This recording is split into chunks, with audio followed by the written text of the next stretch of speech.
Seek ye first the kingdom of God and His righteousness, and all these things shall be added unto you.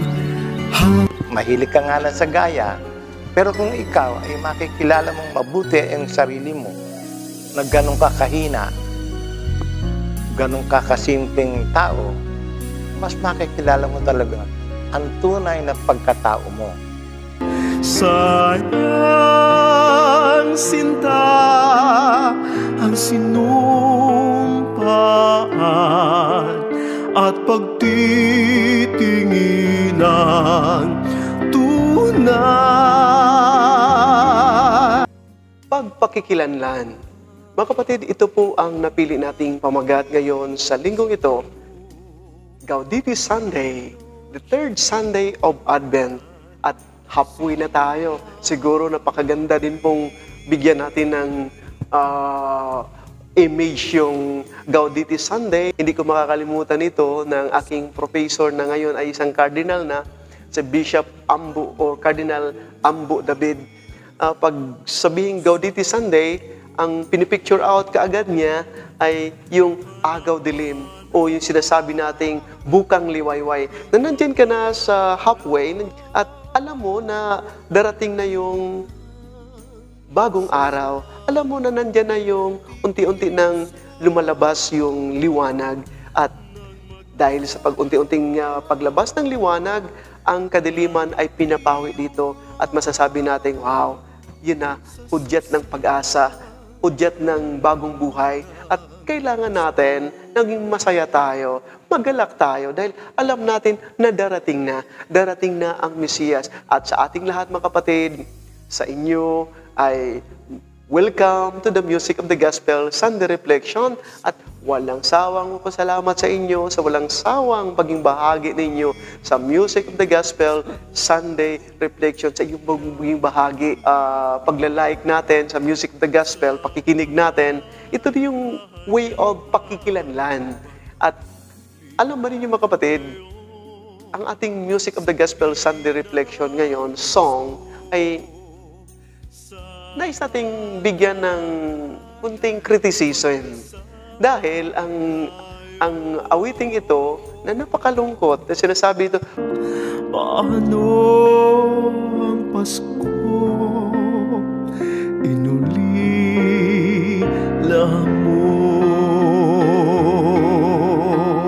Sayang sinta. Pagang walang Pasko kung wala ka. Paano na ang Pasko kung wala ka? Paano na ang Pasko kung wala akong mga material na bagay, pang Noche Buena, pang bigay ng gift, regalo doon sa aking mga inaanak, doon sa aking mga mahal sa buhay? Paano na ang Pasko?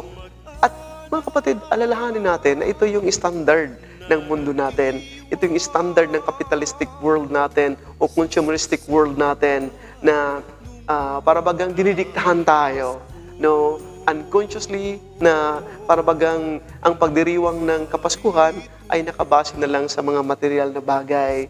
At kapatid, ang saya-saya din po natin ngayon sa pagkilanlan natin dahil kilala ko po ang ating panauhin ngayon. Nais po nating i-welcome si Rudy Javier at isang lay minister dito sa Saint Joseph the Worker, Pontorin, at hindi lamang isang lay minister, hindi isang katekista, nagtuturo sa mga ibang mga paaralan dito. At hindi lamang yan, mga kapatid, makabuluhan po din ang kanyang ministeryo sa ating mga kapatid sa piitan, sa mga kulungan. Dahil lalo kong namangha nung binabahagi niya ito, yung kanyang pagiging isang lingkod sa ating mga kapatid nandyan sa piitan. At alam ba ninyo na kanyang ministeryo, kanyang isa din po sa kanyang ministeryo ay dito sa Eber Memorial. Nagbibigay ng guidance doon sa ating mga kapatid bilang agent sa Eber Memorial. So, Rudy Javier, welcome sa Music of the Gospel. Magandang Pasko po. Advance Merry Christmas, Father. At sa inyong pagtitiwala na ako'y makalahok na naman dito sa ating ginagawang Bible sharing na kung saan ay yung sinasabi nating makigalak, ito yung araw ng Pasko ay nagbabatian tayo na kung tutusin, meron pinagmulan. Ito na yung sinasabi natin pag nakilala natin ang ating sarili, isang napakagandang pagkikilala sa Diyos yun. Pero pag ikaw ay mataas ang ego mo o mataas ang pride mo, kailanman hindi mo makikita ang Diyos. Kapag yun ay tinuturo ni San Juan Bautista, na yung tungkol doon sa pagpapakumbaba. Bagamat siya kinikilala namang Mesiyas, ando doon yung pagpakumbaba, meron akong kasunod, hindi nyo pa nakikita, no? Kundi yung ating Panginoon sa Kristo hindi niya binanggit. Kasunod na hindi sa karapat dapat magkalagman lamang ng pantali ang kanyang panyapak. At nandoon din naman yung patuloy niya pinagkakaloob yung mga pangaral, yung babala. Ngunit ang kasunod ko ay may kalaykay upang tipunin ang mga ligo at saka yung mga ipa. Tingnan muna natin yung ating pamagat ngayon, pagkikilanlan. Alam niyo mga kapatid, yung salitang pagkilanlan, marelate ko kaagad sa Cebuano word eh. Yung parang naging root word dito sa pagkilanlan, yung lanlan eh. Dahil sa lanlan, ay, sa mga Cebuano kasi, Karode, ang lanlan ay yung kumakain ka ng kanin lamang, na wala nang iba pang walang ulam, no? Nilalanlan mo siya. Nilalanlan mo pang tinatamasa o nilalasahan mo yung isang bagay na talagang napaka-organic niya. Napaka-organic. Hindi kaya pwede din po natin makikita natin yung pagkikilanlan ng organic, paging totoo, na wala ng mga chemicals dahil ang isang pananim, isang pagkain na maraming chemicals, na delikado yan sa katawan. Nakakakos yan ng cancer. At pag nakakakos ng cancer, alam na natin kung anong epekto dito sa ating pag-iisip natin, nagkakaroon ng depression o baka yung mga mahal natin sa buhay, naabala na sakripisyo na rin dito. So, yung paging organic, yung pagkikilanlan natin. At alam nyo, yung binabanggit mo kanina, yung ego, yung pride. Pride. Ang isang tao, pag mas mataas pa ang ego niya kaysa kanyang sarili, alam naman natin, pag may ego tayo, no, yung ego ang namumutawi sa atin, hindi na natin kilala yung sarili natin. Dinidiktahan tayo sa ego natin. Nandoon yung galit, nandoon yung inis. Gagawin mo ang lahat, kahit pa yun ay nakakasama sa'yo, nakakasira sa kapwa mo. Gagawin mo lahat dahil nandoon yung ego. No? Nandoon yung ego. At napakaganda din pong iugnay ito mga kapatid dahil may kilala ako at may nakilala din po ito ni Karode. May isang kapatid tayo, ayaw ko nang mabanggitin yung pangalan at pinagdasal ito dahil may isang kakilala kami na talagang doon sa kanyang buhay, ginagaya niya, gusto niyang gayahin yung isang tao, yung isang actor, isang actress na hinahangaan niya. Ngayon, ang ginagawa niya, talagang ginagawa niya yung lahat para maging katulad siya doon. Magmukha siyang ganon. At dahil hindi niya nakuha, napakaganda na niya, talagang napakagwapo niya na bigyan lamang natin ng hugis yung lalaki o babae itong taong ito, no? Tatarod o Karode. Ngunit again, hindi siya satisfied sa sarili niya. At dahil hindi siya satisfied sa sarili niya at hindi niya magaya, lalong nagiging pangit tuloy siya. Naging miserable yung kanyang mukha sa paggaya-gaya niya. Nagkakaroon ng depression o tatarod o Karode. Kilala mo rin ito. So, ito yung ito yung hamon sa atin. Yung nawalan ka ng sariling identity, dahil gaya-gaya lang. At alam naman mga kapatid, ito yung tulak sa mundo natin, yung capitalistic world natin, yung consumeristic world natin. Kailangan natin itong mga material na bagay na ito. Ngunit, pag gawin natin itong hadlang sa pagkikilanlan sa sarili natin, paghanap ng kabuluhan sa sarili natin. Father, yung tungkol sa pagmamakasarili, sabihin na nating kapatid yan ng pride, yung mamakasarili. Yung bang wala kang sariling pagkakakilanlan dahil yung pride mo nandoon eh. Nandoon, mahilig ka sa gaya-gaya. Kapag ka ikaw ay nakita mo na yung uri ng pagkatao mo, namnamin mo na lang, itong binigay sa akin ng Diyos. No? Huwag ka na lamang makagaya kung paano kung nakita mo na baluktot yung gagay mo. Yun yung sinasabi ng wala kang sariling disposisyon sa sarili. Disposisyon, no? Mahilig ka nga lang sa gaya, pero kung ikaw ay makikilala mong mabuti ang sarili mo, na ganun ka kahina, ganun ka kasimpleng tao, mas makikilala mo talaga ang tunay na pagkatao mo sa pamamagitan ng ganung mga pagkilala. Kaya yung identity, pag ito ay pumasok sa isang tao, isipin niya, ano ba yung identity na yan? Ayun nga yung pagtanggap mo. Oo. Yung pagtanggap kung ano ka meron.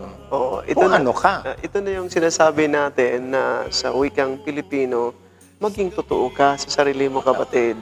Yun nga, dahil yung pagkakilanlan ngayon ni John the Baptist, nandoon yung kanyang Kababaang loob. kababaang loob. No? Kilala siya ng mga tao, napakagaling niya. Na Mesiyas. No? Kinikilala sa Mesiyas. Pinapakinggan nga siya, sinusunod siya, nagpapabinyag sa kanya. At sabi na, ito na yung Mesiyas na ito. Ngunit, nandoon yung kababaang loob. Na may kasunod. Anya, may kasunod pa. Alam niya, kilala niya ang kanyang sarili. May sariling pagkikilanlan itong si John the Baptist.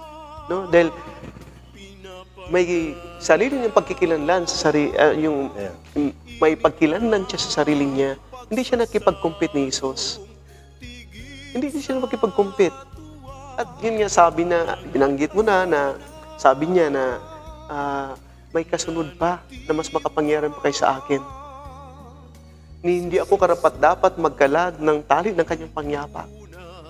No? Talagang napakababa yung kanuban. Siguro, makikita natin tatarod o karodi na ang isang tao pala, pag alam mo na siya ay totoo sa sarili niya, ay nandoon yung kababaang loob.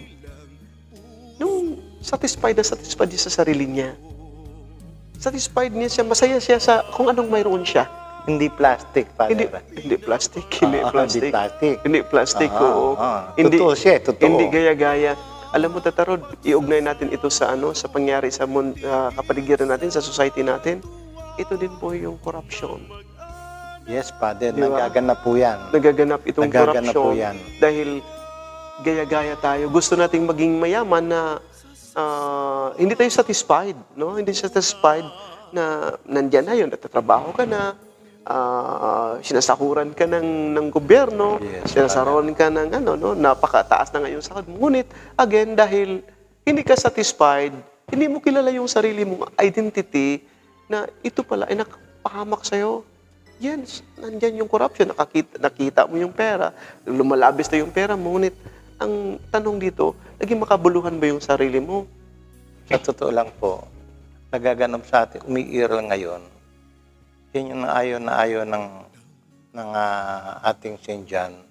Yung bagang ikaw ay isang mayaman tao, ngunit patuloy mong inaapi ang tao, lalo ng mga duka. Anong bagay mong inaapian? Sa anong bagay? Kung ikaw isang mayaman, wala ka nang ginawa kung bumili ka ng bumili. Na halimbawa sabihin natin bigas, iniimbak mo lang na iniimbak. Ngunit marami ka nakikilalang mahirap na tao. Kailan mo ilalabas siya? Pag nagmahal ng bigas, di ba isang uri ng pagkamkam niya? Maging sakim. Sakim. Oo. Kaya nakakalungkot lang yung gumagawa niya marahil, hindi niya kilala sarili niya na yung ginagawa niya ay kasamaan. At ngunit napakaganda dahil ito yung pinagdiriwang din po nating Gaudete Sunday. Yun nga sinasabi ko na kanina, yung Gaudete Sunday, yung imahe ng isang agaw dilim or yung bukang liwayway na nandyan na. Itong si John din po, alam naman natin na kinulong ito si John dahil nagsasabi siya ng totoo, dahil totoo siya sa sarili niya. Totoo siya. Oo, may sarili siyang identity. Kinulong siya kulungan baga, literally siguro, sabi natin napakadilim. Symbolically o figuratively, again, napakadilim din po dahil spiritual yung kanyang yung alam mo na ito na yung panghuling araw ng buhay mo. Alam mo na wala kang kasalanan na ganito ang dinadaanan mo. No? Alamin ng mga kapatid natin na dumadaan sa dilim na walang kasalanan, nakukulong na wala namang kasalanan. No? Dahil sa kasikiman ng kapwa natin, ng ibang mga kapatid natin, yung wala yung pagkikilanlan sa sarili. So, makikita natin, pinuputulan siya ng ulo, no? Talagang naging martyr, ngunit nandoon naman yung liwanag.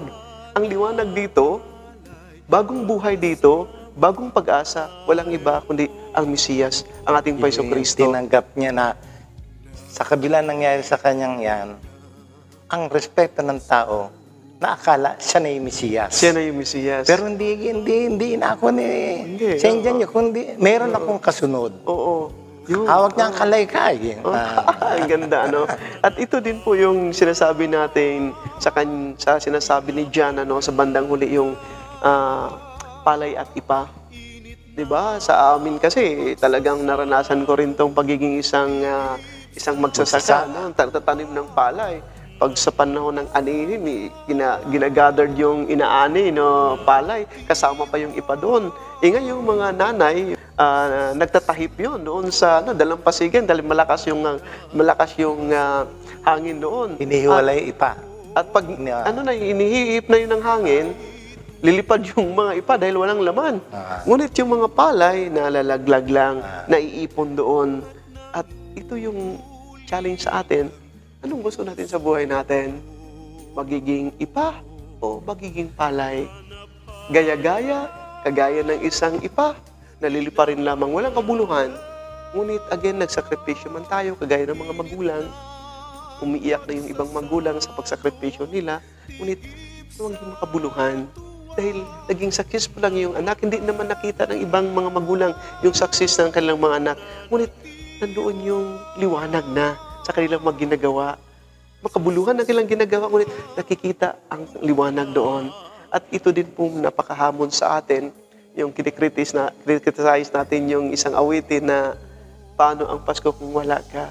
Napakalungkot, na nakabase na lang yung buhay natin kung wala tayo. Walang kasayahan sa Pasko, walang kapaskuhan kung kulang ang natin, kulang ang membro sa pamilya, kulang ng mga material bagay. Hindi po. Ang pinakasentro sa Pasko, naging makabuluhan ang Pasko dahil sama-sama kayo. Sama-sama at nandyan sentro ang Panginoong Diyos, ang Mesiyas, na kahit sino man tayo, sa pagmamahal ng Diyos, gano'n na lamang na pinagkaloob niya ang kanyang kaisisang anak. Sa aking pagkakaunawa sa magala kayo ay nabasa ko ito sa Pilipos nga. Yung bagang maggala kayo, inuulit ko maggala kayo sapagkat padating na ang Panginoon na sa kabila ng kahidaan o kasalanan ng tao, nandoon pa rin Panginoon, nakaantabay sa atin, nakaalalay sa atin, padating na ang Panginoon. Pag dumating na ang Panginoon, hilingin nyo ang gusto nyong hilingin sa Kanya at ipagkakalob sa inyo. Walang hindi. Kaya magpasalamat tayo. Meron tayong araw ng tinatawag na Kapaskuhan. Ito yung dumating na ang Panginoon sa ating buhay, sa kabila ng ating kahinaan, ng ating kasalanan. Ngunit napakasagana ng biyaya ng Panginoon, ating Panginoon sa Kristo. Wow, ganda naman. Mga kapatid, magalak tayo. Gaudete Sunday. The music of the gospel, Sunday reflection, the Father, the Son, and the Holy Spirit. Amen. Amen. Ano ang Pasko? Inuli